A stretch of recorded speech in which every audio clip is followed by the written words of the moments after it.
Nakakatawa lang kasi ngayon, parang hirap na rin ang DBS na ipagtanggol si Super Ate ng pangalawang Pangulo. So ito na nga, si Super Ate ng Pangulo, may expose tungkol sa kanya. Ang dating parang trapo moves. Bakit trapo moves? Kasi, ito yung balita. Kahapon pa to actually. Dapat pala ito na lang yung isa sa mga tinapik ko kahapon. No? Ito sabi, Solon hits IB Marcos for depriving 4.13 million poor Pinoys of 4-piece ayuda. Ako mga kotsero, hindi po ako naniniwala sa dole out. Ayoko ng dole out. Hanggat maaari, pwede man bawasan na natin yung ayuda. Kasi parang ang nangyayari, parang yung mga mahihirap, umaasa na lang sa dole out ng gobyerno. Hindi naman only ang pera ng gobyerno. Diba? Dapat ang pera ho ng gobyerno ginagastos hindi lamang po for social protection. Hindi lamang po para doon. Dapat ginagastos din po yan on other investments na magpapasok naman ng pera sa gobyerno. For example, ba't hindi nyo po bigyan ng ayuda ang mga negosyante? Negosyante na yan. Kaya nga negosyante yan. May pera na yan eh. Kaya nga may negosyante dahil may pera. Pero kailangan pa rin nila ng empleyado. Diba? Kailangan pa rin nila ng empleyado eh. Yung empleyado, pag sinuportahan nyo ang mga negosyo, yung negosyo lalaki. Pag lumaki ang negosyo, kailangan ng empleyado. Pag kailangan ng empleyado, maraming magbabayad ng income tax. Diba?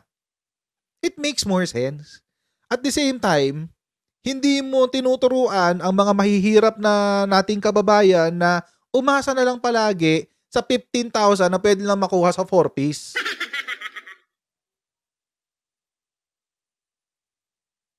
Ano ba naman turuang kumita tong mga to, diba? Padaliin nyo yung proseso para makapag-loan ng mga pangnegosyo, diba? Palawakin nyo yung mga programa nyo kung paano magtayo ng negosyo. Yung mga magsasaka natin, turuan nyo kung paano magkaroon ng negosyo. Na instead na ibebenta nila yung ani nila sa mga middleman, sila na mismo ang dedirekta, sila na magpapackage, sila na ang lahat para sa kanila lahat ng kita. Pwede naman yun eh. Pero anyway, hindi naman yun yung topic. Nabanggit ko lang yun, sana makarating. Kasi ang dami na nating dole outs. May AKAP, may tupad, may AX, may 4-piece pa. Diyos ko, napakadami. Totoo lang. Napakarami nating dole out. Paano? Ginagamit ng mga... Diyos ko. Anyway. Mga small businesses ang tulungan nyo. Diba? Yung mga nagsisikap makakontribute sa Pilipinas. But anyway, ito na nga. Ito kasi sinabi ng isang kongresista, miyembro ng lower house. Ang sabi niya, magsa-shoutout muna tayo sa mga kaibigan natin sa Sendwave! Yan, kung kayo ay nasa US, UK, Canada, Italy, France, Spain, Ireland, and Belgium, may pwede na kayo magpadala na yung mga remittances sa Pilipinas gamit ang Sendwave! Kung gagawin nyo lang ay download ng Sendwave app, gawa kayo ng account, ilagay nyo ba ang account details nyo, at pwede na kayo magpadala ng walang remittance fees sa mga GCash, sa mga bangko, at iba't ibang mga pawn shops ng inyong mga mahal sa buhay sa Pilipinas. At kapag ginamit nyo po ang promo code na Coach Jarrett sa inyo pong unang padala, ay makakuha pa kayo ng karagdagang $20 free credit. Kaya yan, gamitin na si Sendwave for all of your remittance needs. Senator Amy Marcos is supposedly to blame for the failure of some 4.3 million beneficiaries of the Pantawid Pamilyang Pilipino program to receive cash grants or ayuda worth a total of 13 billion pesos last year. Yun ang sinabi ng kongresista. Bakit naman ganun? Assistant Majority Leader ako Bicol Party List Representative Jill Bongalon made this claim kahapon amid Senator Marcos's attacks on some budget items in the budget process. Sabi niya, Senator Amy Marcos redirected, inilipat daw yung pondo na pang 4-piece. Papunta, saan dinala? Sa AX! Yun naman pa. Inilipat naman pala. Hindi naman pala tinanggal. Inilipat lang sa AX. Naman pala. 13 billion, guys. Laki, no? Nilipat sa AX. Diba? DSWD din naman. DSWD program din naman. Assistance to Individuals in Crisis Situations. AX program.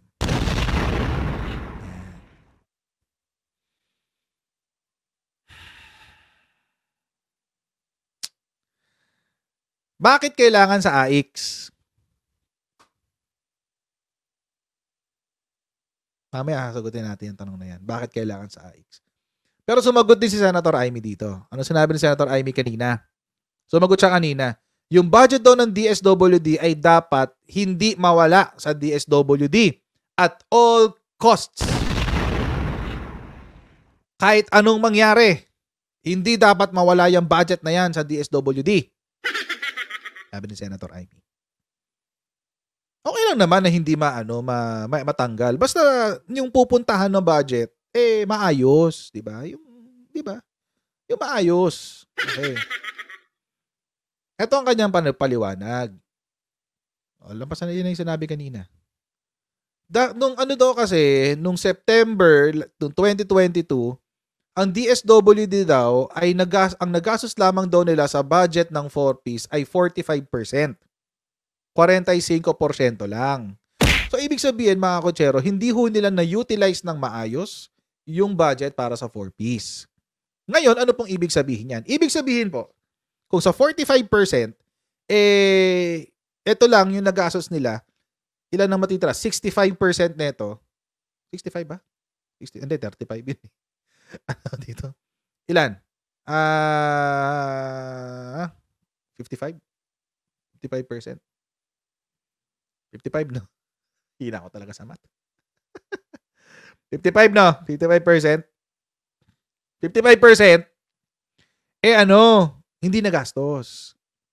Sa 55% na to, ibig sabihin nun, yung 55% na hindi nagastos, tatanggalin sa budget yun. Tatanggalin sa budget yun. Hindi na yun sasama sa next budget deliberation. Bakit? Kasi nga, ibig sabihin, nabubuhay ka dun sa 45%. Sobra yung budget mo. Sobra yung budget mo. Yun. So, ibabawas yun. Ang sabi niya, that's around 13 billion. That's around 13 billion daw yung hindi nagastos. Tapos, ang sabi niya, in order to avoid the threatened return of the unspent 4Ps allotment, I recommended that the balance of 8 billion, so yung 8 billion, ay i-realign. Saan i-realign? Sa Kalahi Seeds, tsaka sa AX. Yun. 8 billion ang napunta sa Kalahi Seeds tsaka sa AX. AX. AX talaga. Tapos yung 5 billion, kasi 13 billion lahat eh. The 8 billion from the 4Ps was saved and benefited countless of marginalized sectors. Siyempre, napakaganda ng pagkakakwento.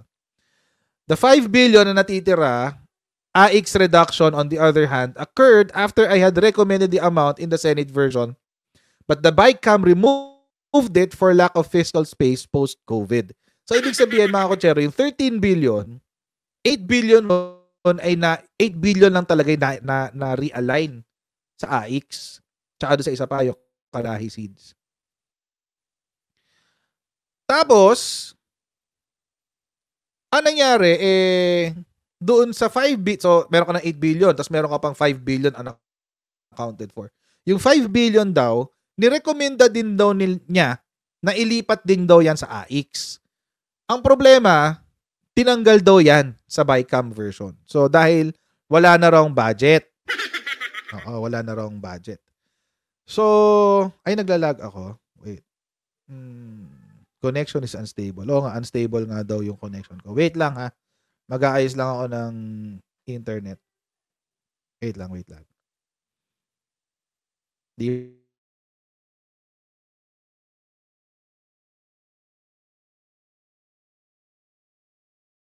Wait. Kalma lang guys ha. I'm her.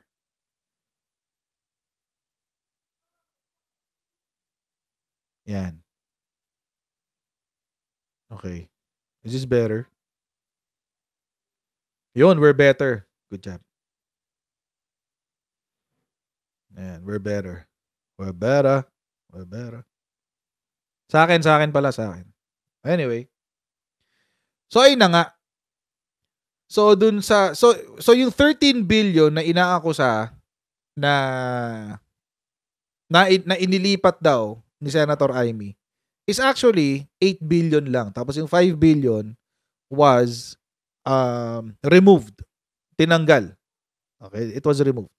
Dahil nga daw dun sa desisyon ng BICAM o bicameral Congress. So, ngayon mga kutsero, madali lang naman i-explain yan actually. Kung dito sa sinabi ni Senator Amy, dapat sa pagpapaliwanag niya ng 13 billion na nawala na hindi na perform ng DSWD, dapat to binanggit na rin niya na noong 2022 kasi 1.3 million beneficiaries ang tatanggalin sana. 1.3 million beneficiaries sa 4-piece. Yan. Ang equivalent niyan is around 15 billion if I'm not mistaken. The equivalent is around 15 billion. Ayan, yan. This frees up 15 billion for other qualified persons. So, yun. So, mapapaliwanag mo naman talaga agad kung bakit binaba yung 13. It's close eh. Malapit eh. So, yung dito sa 15 billion na to, hindi natuloy yung 1.3 million na tatanggalin. Hindi natuloy yung 1.3 million. Ang natuloy is 800,000. 800,000 ang natuloy na tinanggal sa 4-piece. Which kind of explained kung bakit 13 billion bakit 45% lang yung utilization ng DSWD. Papapaliwanag eh. Papapaliwanag kung bakit 45% lang utilization. Kasi may mga dinilist. Kasi mga kotsero, ganito kasi yan. Kung let's say nasa 2 million nung una, halimbawa, or let's say 5 million nung una. 5 million ang bibigyan ng tawag dito, ng 4-piece. Syempre, ang ibabayad o ibabudget ng gobyerno natin is pang 5 million. Pang 5 million. Kasi 5 million bibigyan mo eh. So, ibabudget is 5 million. Pang 5 million. Eh, nagbawas ka ng 800,000. Nagbawas ka ng 800,000. So, ngayon, may sobra ka. Meron ka talagang hindi mayu-utilize. Kasi nagbawas ka eh. Hindi ka rin naman nagdagdag ng bago. So, madali ho siyang mapapaliwanag. Ang nakakatawa lang, mga kutsero, sa dinami-dami ng pwedeng paglagakan nitong budget na to, ay bakit sa dole out ulit? Especially si AIX. Bakit ho si AIX? Kasi ho, mga kutsero, eto ho kasi yung trapo moves ni Senator Amy. Ito ho, sa page ho niya to. Facebook page ho niya to. Ayan, no? Search results in Senator Amy Marcos.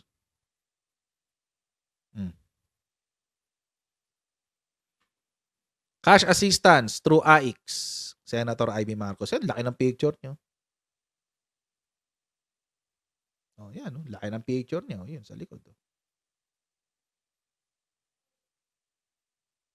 Senator Amy Marcos landed, blah, blah, blah. This event is part of the DSWD AIX program. AIX. Oy, naka-helicopter oh. Kaninong helicopter kaya yan? Kay Kibuloy. Anyway. Ito pa, January 24. Ito lang. Nakatanggap na ang AIX mula sa ahensya ng DSWD ang 300 families noong Enero 23.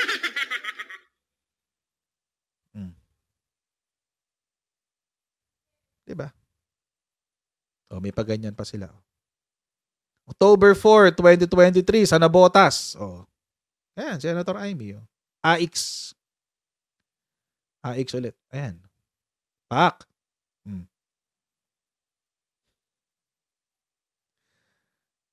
Trapo moves eh. Oh. Polytechnic University of the Philippines sa Quezon. AX. Ayan, AX. September 7, 2023. Oh. Hindi naman sa kanya nanggagaling yung budget sa DSWD. Imagine, kasama si Senator Amy pag umiikot, parang nangangampanya. Oh. Puro AX yan. Oh. December 16, 2023. Oh, AX ulit. Oh. AX. Kaya nilalaga ka niya ng pondo. AX, Ate Amy's campaign scheme. Panalo. Kaya niya nilalaga ka ng pondo. Imagine, na-transferan niya ng 8 billion. O let's say, hahatiin pa yung 8 billion, Kalahi Seeds, tsaka AX. O di nakapaglagak siya ng dagdag na 8 billion dun sa AX niya. Ayan o. Oh, ayan. Diba? Trapo moves. Pera ng DSWD yan eh. Ba't nandiyan ka? Kung walang pakinabang dyan, kung walang pakinabang si Senator Amy dyan, magkakaroon kaya siya ng picture dyan sa AX? Wala kang pinagkaiba sa pinsan mo, oy. Pareho lang kayo ng pinsan mo.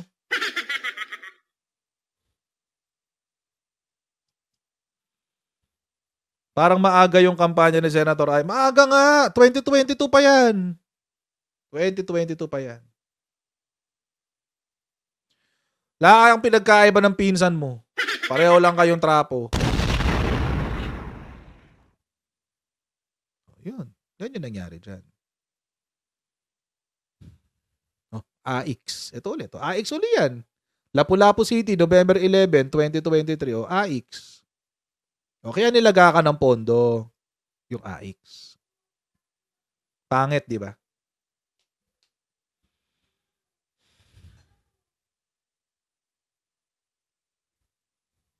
Dilagakan nga ng pondo.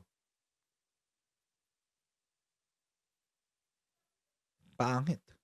Pero proyekto yan ng DSWD. In fact, mga konsyero, I would even question ba't meron pa tayo niyan? Ako personally, bakit meron pang AX? Wala nang pandemic. Bakit wala tayong programa para sa mga small businesses? Bakit hindi nyo pondohan yung mga small businesses? Para makapag-expand sila. At sana hindi loan. Kasi pag loan, kailangan mong bayaran. Eto nga, nakakapaglaan sila ng 15,000 pesos kada kada pamilya sa 4-piece. Ang laking tulong noon para sa small businesses, yung 15,000 pesos. Eto nga, pamigay Yung AX, 4-piece, tsaka Tupad, Kalahi Seeds.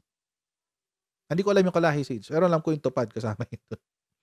Ito nga ang AX pamigay lang, walang balik na pera yan, walang return on investment dyan. Kung pondohan nyo, napakalaki. Yung mga small businesses, na kapag pinondohan nyo, may babalik sa inyong taxes, hindi nyo mapondohan. Dapat gawin lang. Di ba meron ng food stamp program, Pinoy Dad Beats? May food stamp program na. Dapat yun na lang. Tanggalin na si 4-piece, ituloy na lang yung food stamp. Mas maganda pa yung food stamp. Baka daw unfaithful ang negosyante. Hindi, magbabayad ng taxes yan Bakit? Sila yung may kailangan ng supplies. Sa VAT pa lang, kikita na sila Lahat ng binibili natin may VAT So, unwittingly, pati mga bata, nagbabayad ng taxes. Unwittingly. Wala siya na choice. Lahat may VAT Wala namang VAT exempt Konti lang. Mga VAT-X. Willing kayong mamigay ng 15,000 pesos sa mga taong hindi magko-contribute sa ating ekonomiya. Pero yung mga small businesses, halimbawa, yung mga aling Mirna, aling na nagbebenta ng turon dyan sa tabi-tabi, bigyan nyo ng 15,000 pesos yan.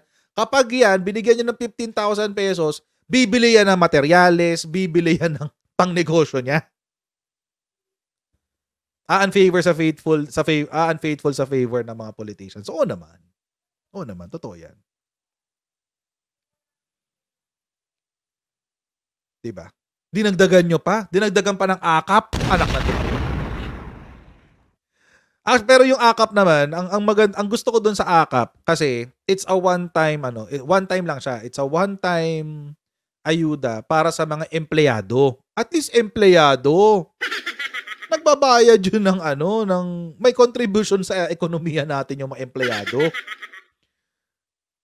May mga binibigyan kayong 4-piece, gagamitin lang pambili ng drugs, may pang iinom, may pang re-reband. Anong nangyari? Tapos marami pa dyan, hindi na qualified.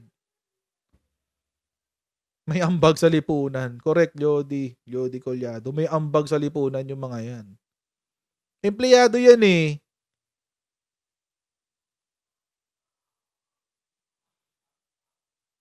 $15,000 pang down payment sa NMAX. Oh, pwede, di ba? Kung mag-grab sila.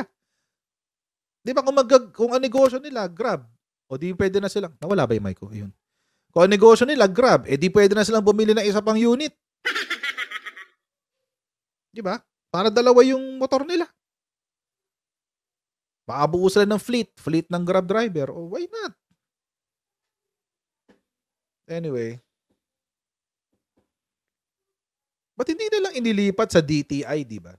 Department of Trade and Industry, para maibigay sa mga loan programs, sa TESDA, para makapag-ikot naman ng TESDA, di ba, livelihood program sa mas marami. Di ba? Sayang yung Tapos, nilipat nila sa AX. Bakit? Nakabalandra yung mukha niya dun eh. Trapo mo. Ayun ako. I used to admire Senator Amy. Used to is the operative word. Used to. Hindi ko alam kung mababawi pa ni Senator Amy yung tiwala sa kanya ng mga tao. Pero pwede pa naman, may pagkakataon pa. Matagal pa naman ng oras. Pero time will come na it's too late. It's too late to stop pretending. It's too late for a new beginning. One of these days, magiging huli na ang lahat. Wala na bang balita sa 51 billion ni Pulong? Walang balita. Natakpan na eh. Natabunan na nung Marcos Bangag eh. Success! Success ang pagtatago. So mga kutsero, hanggang dito lang po muna tayo, guys! So mga kutsero, maraming salamat sa inyong patuloy na pagsuporta sa ating channel. Please don't forget to like, share, and subscribe. And I'll see all of you in our next Coach Jared Live! Okay, God bless you next time, guys. Bye!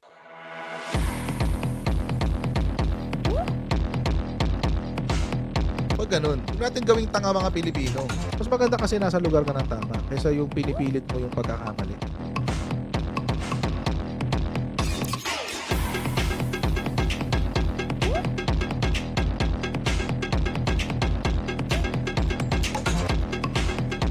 Are they willing to go that far? Hindi makakalimutan ng Pilipino yan hanggat di nasasagot niya. Sino ngayon nagsasabi ng totoo?